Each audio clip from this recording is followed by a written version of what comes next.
और चीजें भी है। और यहाँ से ऊपर मेरे को जहाँ तक सिर्फ ज्ञान था, जो मैं गया था वो सिर्फ एक जगह थी जहाँ 2 तालाब है और वहाँ पर शिवलिंग है। उन्होंने कहा कि यहाँ से एक और शिवलिंग भी है, जहाँ पर इंडिया के अंदर 2 ही शिवलिंग है ऐसे, जो एक एलोरा की गुफाओं में है और दूसरा यहाँ पर है, जो कि बाल शिवलिंग के रूप में। किसमें? अभी तक हमने शिवलिंग देखा है, चौमुखी शिवलिंग होता है, 4 मुख वाले होते हैं, और जिनका बाल शिवलिंग कहीं पर भी हमने नहीं देखा आज तक। बाल शिवलिंग के रूप में वो स्थापित है। जो जैसा उन्होंने कहा कि रावण की पूजा से रिलेटेड, तो ये हमारे ग्रंथ बोलते हैं, ठीक है ना। हालांकि मैंने कई सारी जानकारियां सर्च करी, निकाली, उसमें ये है कि यहाँ पर रावण ने 12.5 साल पूजा करी। और जो बात रही आंख निकालने वाली, तो वो यहाँ की दंत कथाओं में हो सकता है, लेकिन दंत कथाओं के अलावा जो डॉक्यूमेंट्री है जहाँ पर इतिहास के अंदर जो पेज बोलते हैं, वो कहते हैं यहाँ पर कि जब रावण ने पूजा करी यहाँ पर कमलनाथ उनकी महादेव जी की, और वापस यहाँ से वहाँ ले जाने के लिए, तो उस टाइम उनको कुछ 11 या 12 फूल चढ़ाने की जरूरत, कमल के फूल चढ़ाने की जरूरत पड़ी। उस टाइम जो ब्रह्मा जी थे, उन ब्रह्मा जी ने एक कमल वहाँ से उनका गायब कर दिया। अगर पूरी पूजा हो जाएगी तो ये यहाँ से वापस महादेव जी को वहाँ ले जाएंगे।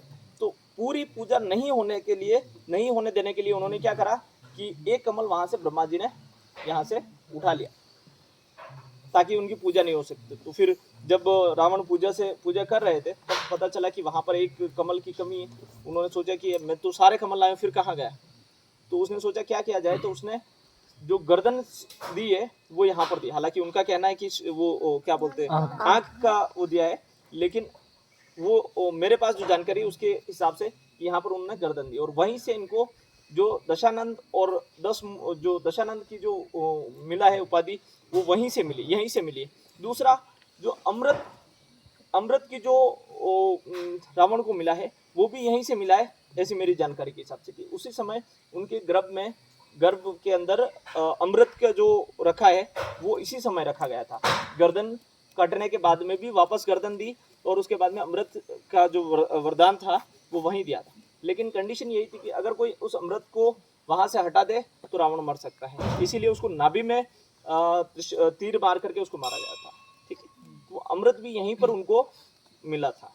और 12.5 वर्ष यहाँ पर जब वो वहां से क्या नाम है उसका, हिमालय से लेके निकले थे, उनको वरदान में वो शिवलिंग मिला हुआ है। जो ये शिवलिंग है वो वरदान के अंदर मिला हुआ है।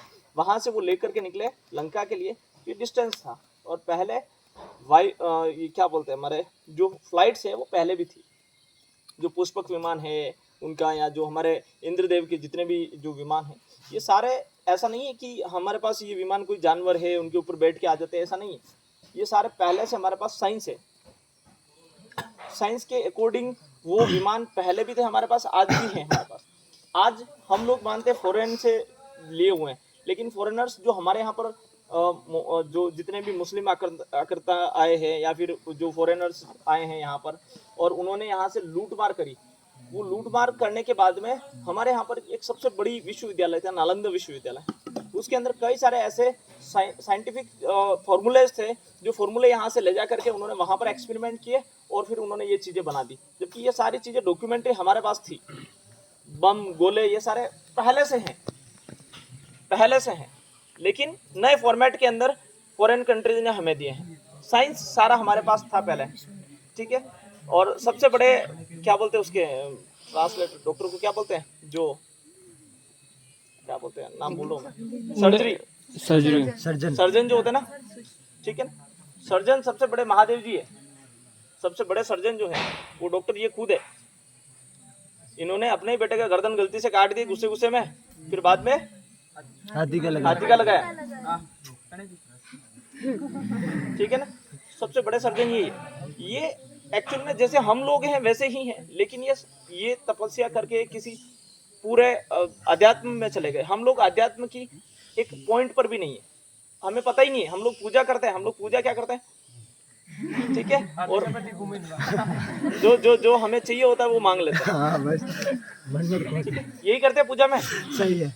ये पूजा है ही नहीं, ठीक है, ये कोई पूजा है ही नहीं, ठीक है। ये तो कोई पंडित है, वो पंडित ही बता पाएगा हमें कि पूजा कैसे की जाती है। पंडित जी चालू करो, ठीक है ना। हमारे पास महान पंडित बैठे हुए हैं, नाम क्या था, हिमांशु नागदा जी, ठीक है। अपना इंट्रोडक्शन दीजिए।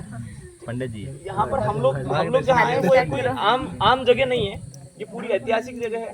ये पूरा एरिया जो है वो ऐतिहासिक है। उन्होंने बताया कि यहाँ से ऊपर कितने सारे जैनों के मंदिर है, जैन मंदिर यहाँ पर कितने सारे हैं, ये मुझे पता नहीं था, उन्होंने बताया मेरे को। तो अच्छी चीज़ है कि जहाँ हम लोग आए इतना चढ़ करके, यहाँ पर इतनी पुरानी इतिहास से जुड़ी हुई चीज़ें हैं, हिस्टोरिकल चीज़ें हैं। और कई सारे ऐसे इंडिया के अंदर मंदिर हैं जो, जैसे हम लोग बात करते हैं परशुराम जी की, मैंने बताई थी, परशुराम जी आज भी जिंदा है। जैसे हम लोग सोचते हैं ना हनुमान जी जिंदा है, हमें सुना है, वैसे परशुराम जी भी जिंदा है। अश्वत्थामा भी जिंदा है महाभारत का, ठीक है। परशुराम जी, ऐसा माना जाता है कि हर रोज परशुराम जी उस मंदिर में जाकर के महादेव जी की पूजा करते हैं। परशुराम मंदिर जो है उसमें महादेव जी की जो पूजा है वो सबसे पहले जाकर के परशुराम जी खुद करते हैं, उसके बाद में कोई आकर के पूजा करता है। और हर रोज वहां पर पूजा की हुई मिलती है, पंडित जाता है उससे पहले वहां पर पूजा की हुई मिलती है। एक मंदिर है जगन्नाथ मंदिर, उसका जो ध्वज है वो उल्टी दिशा में घूमता वो है। हमेशा, आपकी हवाएं इधर चल रही है तो वो इधर लहराएगा, और हवाएं इधर चल रही है तो वो इधर लहराएगा। उसके ऊपर से गवर्नमेंट ने बैन कर रखा है कि उस मंदिर के एरिया के ऊपर से फ्लाइट नहीं निकलेगी। गवर्नमेंट के ऑफिशियल ऑर्डर है, उस मंदिर के ऊपर से कोई भी फ्लाइट नहीं जाती, उसके स्पेस को छोड़ करके साइड से फ्लाइट निकलेगी। इवन उसके ऊपर से जानवर तक नहीं उड़ता है। आप सोचो कि अगर यहाँ से कबूतर या कोई जानवर निकला है तो इसके ऊपर से उड़ने में कौन सी बड़ी बात है। उस मंदिर के ऊपर से जानवर आज दिन तक कभी किसी ने नहीं देखा उसके ऊपर से जानवर उड़ते हुए। तो हमारे यहाँ पर कई सारे साइंस है। एक कर्नाटक तमिलनाडु के अंदर मंदिर है, 12 दरवाजे, 7 दरवाजे, 12 दरवाजे, उसमें से 7 खोल चुकी गवर्नमेंट, बाकी 3-4 नहीं खुलते। आज खोलने में उनको पसीने आ रहे हैं। ऑर्डर कोई पास नहीं कर सकता है, प्रधानमंत्री खुद उसका ऑर्डर पास नहीं कर पा रहा है कि उसके बाद वाला दरवाजा खोल सके।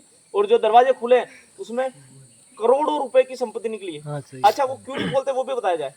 वो भगवान विष्णु का मंदिर है, भगवान विष्णु का मंदिर है, उसका नाम मुझे नहीं पता है। वहां पर जो दरवाजे, गर्भगृह के अंदर दरवाजे हैं जिनको खोला गया, उनके वहां पर शायद इससे भी बड़े बड़े पत्थरों के सांप बने हुए हैं गेट के दरवाजे। कुछ कल्कि करके नाम है, पता नहीं नाम तो मैंने कल सुबह देखी थी ये रील्स। क्या बड़े बड़े सांप कल की तो अवतार है कृष्ण भगवान का, जो आएगा कलयुग का अंत करने। हाँ बिल्कुल ये सच है। 4,27,000 साल बाद वहां पर बड़े बड़े सांपों के वो बने हुए हैं, जैसे अपन दरवाजे पे होते हैं ना, लगे होते हैं। वहां पर ये माना जाता है कि ये रक्षार्थ है, जब जरूरत होती है वो वहां से निकलते हैं। जितने गेट खोले गवर्नमेंट के अंदर, कई सारे नेता वहां पर मारे जा चुके हैं।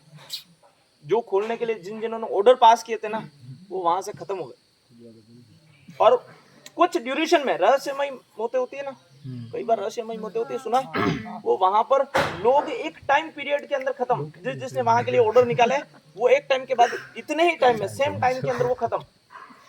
किसी भी गवर्नमेंट की ये हालत नहीं है कि वो उसके आगे के खोल सके। और हमारे शास्त्र ये कहते हैं कि जो महाभारत युद्ध हुआ था, लास्ट महाभारत युद्ध में जितने भी अस्त्र शस्त्र काम आए थे और बाकी जो बच गए थे, वो शस्त्र वहां पर रखे हुए हैं। और वो सारे दिव्यास्त्र, जो अगर किसी पर्सन के हाथ में लग जाए तो हो सकता है बहुत कुछ उल्टा सीधा हो सकता है।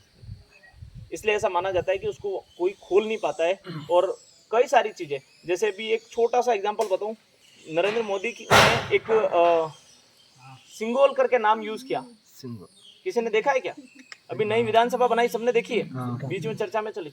उसके अंदर एक सोने का जोड़ चढ़ा रखा है और छड़ी है, अंदर चांदी का बना हुआ है, ऊपर सोने की जोल चढ़ा रखी, और ऊपर जो मूठ है उसके ऊपर वहां पर नंदी जी बैठे हुए हैं। ऊपर जो मूठ है ना उसके ऊपर नंदी जी।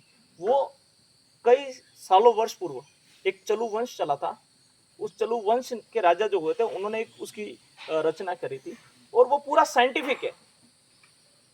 और जो भी राजा होता था उस राजा को वो सौंपा जाता था, अधिकार देते ना, आजकल डॉक्यूमेंट्री होती है जमीन नाम पे करा दो, वो पहले जो राजा होता था, जो नेक्स्ट जो राजा होगा उसको वो आधिकारिक रूप से दिया जाता था, और वो अभिमंत्रित करके। अच्छा, अभिमंत्रित भी कौन?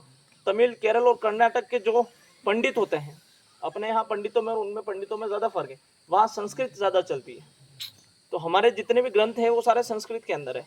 तो संस्कृत के जो मंत्र है वो सारे मंत्र वहां से उन्होंने पंडितों को बुला करके पूरे दिन आपका हवन चले, और वहां पर उस जो छड़ी थी जिसका सिंगोल नाम है, उस सिंगोल को अभिमंत्रित किया गया और अभिमंत्रित करने के बाद में उसको लगाया गया वहां पर विधानसभा के अंदर। और सबसे बड़ी बात यह है कि कई सारे नेता इस चीज को नहीं मानते हैं, लेकिन जब अंग्रेजों ने देश को हमारा छोड़ा तब उसी छड़ी को नेहरू जी को दी, यानी कि अब ये राज आपके पास है। अंग्रेजों ने भी उस चीज को माना था कि इंडिया के अंदर ऐसी परंपराएं हैं कि जिसके पास ये सिंगोल रहता है वो यहाँ का राजा रहता है। और जब आजाद हुआ भारत तब वो सिंगोल किसको दिया? नेहरू जी को। सबसे पहले जो प्रधानमंत्री बने उनको वो सिंगोल दिया गया। और वो सिंगोल उसके बाद में किसी, नेहरू जी को इतना इन चीज़ों के बारे में पता नहीं है, उनको इन चीज़ों का कोई नॉलेज नहीं था, तो उन्होंने क्या करा, ले जा करके एक म्यूजियम के अंदर लगा दिया उसको। और वो म्यूजियम से वापस से अब मोदी जी ने निकाल करके जहाँ पर न्याय होता है, जहाँ पर देश का पूरा मैनेजमेंट जहाँ बैठता है, वहाँ पर उन्होंने लगाया उसको, जो भी यहाँ पर रहेगा वो इसका मेन प्रतिनिधित्व करेगा। तो साइंस अपने यहाँ का बहुत लंबा चौड़ा है। अब जैसे उन्होंने बताया कि हम लोग गुफा हैं, अभी तक मैंने उस गुफा के बारे में नहीं सुना जरूर है कि गुफा है, लेकिन वो ऐसा बता रहे 5,000 लोग, 4 से 5,000 लोग, हम लोग इससे 10 गुना लोग का मतलब क्या हो गया, ठीक है, वो कह रहे 100 गुना बोला था, 100 गुना बोला था, ठीक है। वो 4 से 5,000 लोग उस गुफा के अंदर चले जाए तो पता ही नहीं चले, वो गुफा इतनी लंबी है। 4 से 5,000 लोग उस गुफा में चले जाए तो हमें पता नहीं चलता, इतनी लंबी गुफा बना रखी उस टाइम लोगों ने। आज गुफा खोदना कोई बड़ी बात नहीं है हमारे लिए, लेकिन उस टाइम इतनी लंबी गुफाएं बनाना और इतना ऊपर आना कितना मुश्किल था। और उस टाइम वो लोग यहाँ पर